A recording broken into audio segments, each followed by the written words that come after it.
We will take the next question. Assalamu alaikum. My name is Zishan. I am from Pakistan. How can I control my anger? I am worried about this habit. There are various ways in which we can control our anger, and our Prophet, peace be upon him, has mentioned it in the Hadith, ways how to control or curb down our anger. The first and the most important is saying, A'udhu billahi minash shaitanir rajeem. I seek refuge in Allah from Satan the accursed.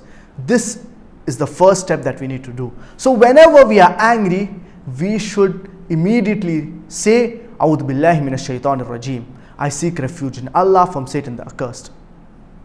The second is that we should remain silent.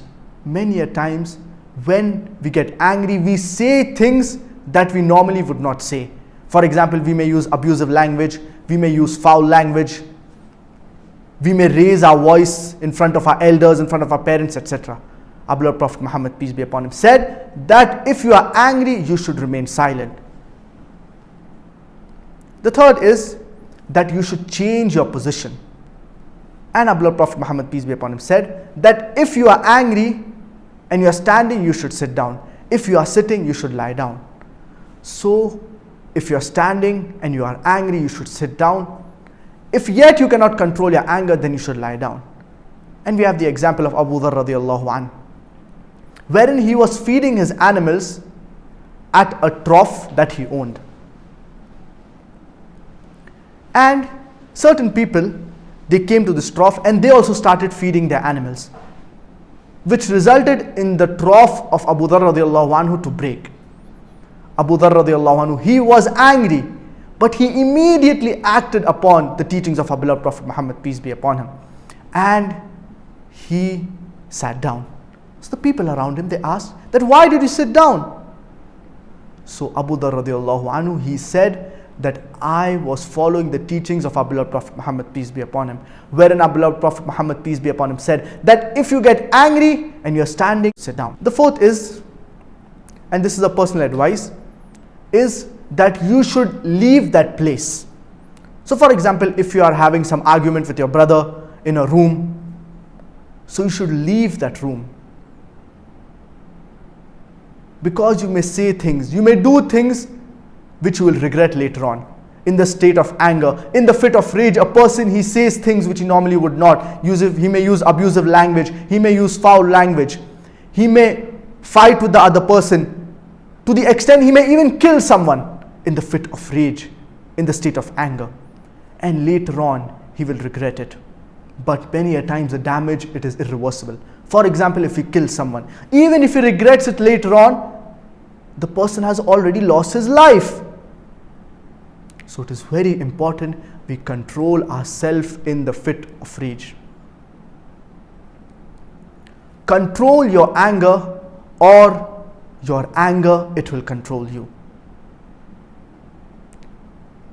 And being patient when you are angry saves 1,000 moments of regret later on.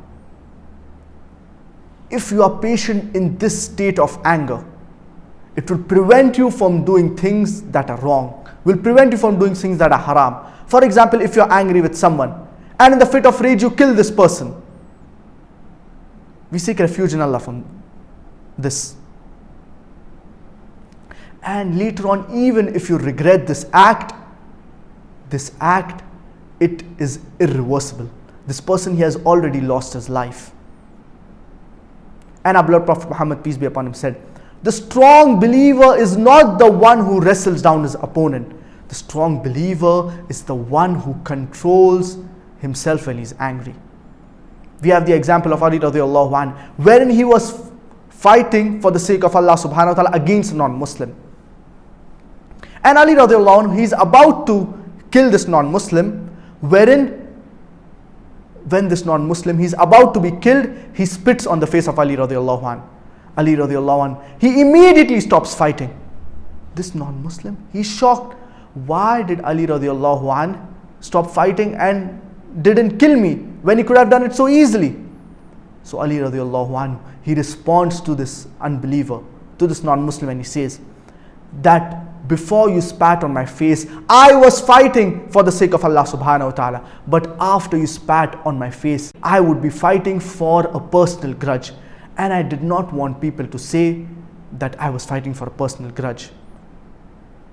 Imagine, look at the iman of Ali radiallahu anh, that he stops fighting with this non-Muslim just because he spat on his face.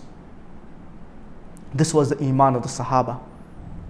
And if you look at the lifestyle of our beloved Prophet Muhammad, peace be upon him, the first 13 years of prophethood in Makkah, towards the end of these first 13 years, wherein Sahaba like Umar radiallahu anh, Hamza radiallahu anh, they embraced Islam, the Muslims, they started getting powerful.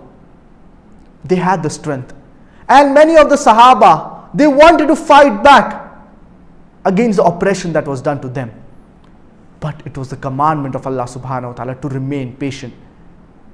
Even though they wanted to fight back, they were angry at these kuffar, at these mushrikeen, yet they bore it with patience and perseverance. So many a times you have the means to get angry, but you prevent yourself. That is greatness. So you should abstain from doing anything that is haram, control ourselves in the fit of rage, in the fit of anger. And our beloved Prophet Muhammad, peace be upon him, said that the one who controls his anger when he has the means to act upon it, Allah subhanahu wa ta'ala will fill his heart with contentment on the day of resurrection. Subhanallah, what a hadith. Imagine having contentment on the day of resurrection when people are in panic and they are scared about the questioning of Allah. We should always be patient, be calm when we are angry. And we should curb down our anger, follow the teachings of our beloved Prophet Muhammad, peace be upon him. And we should always remember, the true strength of a believer is not in wrestling down or fighting another believer, but it is in controlling yourself when you are in the fit of rage, when you are in the state of anger.